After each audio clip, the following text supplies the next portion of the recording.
An oval-shaped living room is attractive, but not easy to furnish. For a start, I did not know where to put my upright piano, as it required an interior wall, and there wasn't one long and straight enough. Then I had a brainwave. I must get a grand piano. It would look really nice in the eastern oval where lots of windows gave good light and panoramic views. What a pleasure it would be to sit there and play the piano. Due to sanctions, no new pianos had come into Rhodesia for years, so I watched the newspapers, hoping someone would advertise a good used piano. I soon learned that most people regarded their tinny little baby grand pianos as full-size Steinways, and asking prices accordingly. Eventually I spotted an advert that the Old Palace Hotel was selling up, lock, stock and barrel, and, among other things, their grand piano. I went to look at it. It was standing all by itself on a forlorn, empty stage at the back of the dining room at an awful angle, one caster being missing. It was a wreck. Original finish was black, but it was chipped and stained with hundreds of rings made by wet glasses, strings rusted from beer, gin and whatever being spilled over them for years, keys yellowed, woodwork burned where cigarettes and cigars had been left to burn out. I walked away disconsolately, but a little voice said, "You've come this far, at least try it." I turned back, climbed the few steps to the stage and went to the piano. The whole room was dark, curtains being closed. Just then a shaft of late afternoon sun pierced the gloom and shone over the old piano. I struck a few chords and it was as if something said, "Take me out of here. Please rescue me." It reminded me of the longing looks one gets from dogs at SPCA. It was badly out of tune, but the soundboard appeared to be intact. I called on my piano tuner. I asked him to go and look at the piano and see if it could be restored. A few days later he reported that he thought his company could put it right. I asked what I should bid for it. No more than $400. I decided I would go to $500. For the reader's guidance, in those days you could buy a reasonable house for $7,000. The Rhodesian dollar was the strongest currency on the sub-Saharan African continent.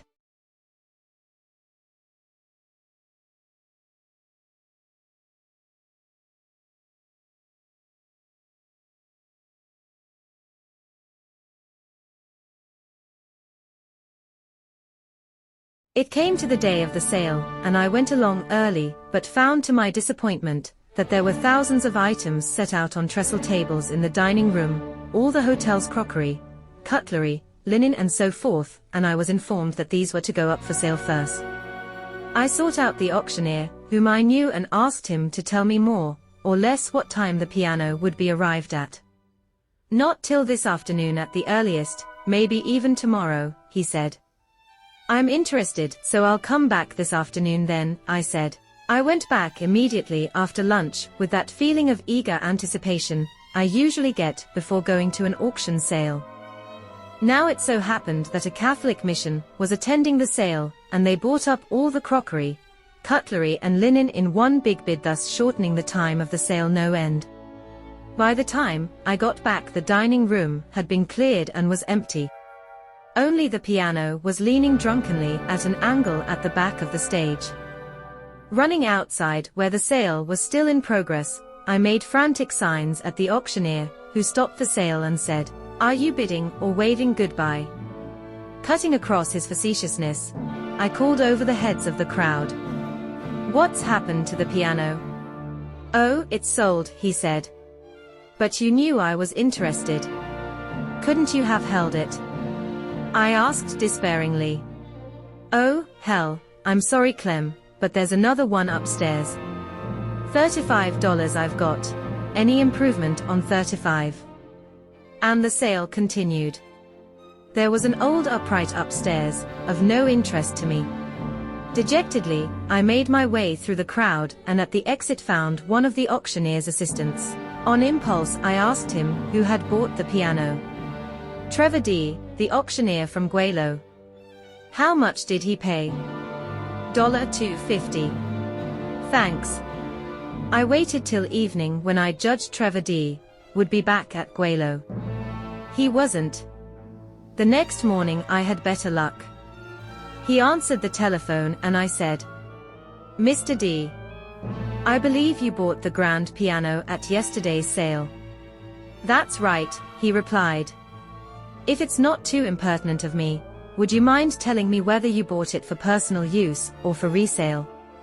"For resale," he said, confirming my surmise. "How would you like to take $350 for it?" I asked. "Done. Please stop the transport people, who will be collecting it about now," he said with enthusiasm. "Right. Your check will be in the post today." I telephoned the auctioneer and explained. He was apologetic about his forgetfulness the previous day. He said, "Tell you what, Clem. I'll have the piano delivered anywhere you like free of charge, to make up for yesterday's boo-boo on my part. Am I forgiven?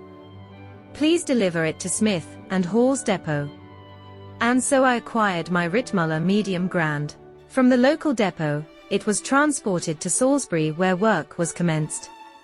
It was almost entirely rebuilt, and the work took 4 months.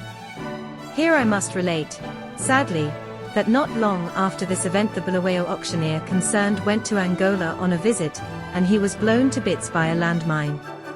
When the piano was finally delivered, I was overjoyed. It was brand new, with a rich mahogany finish overall, and completely rebuilt new ivories, strings, balance weights and felts.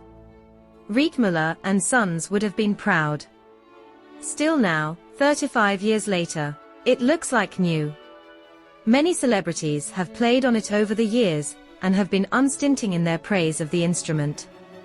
It has afforded me countless hours of pleasure, and still I let my old bony fingers wander over the keys of an evening, playing a little Bach, Beethoven, or Chopin, enjoying its perfect tone.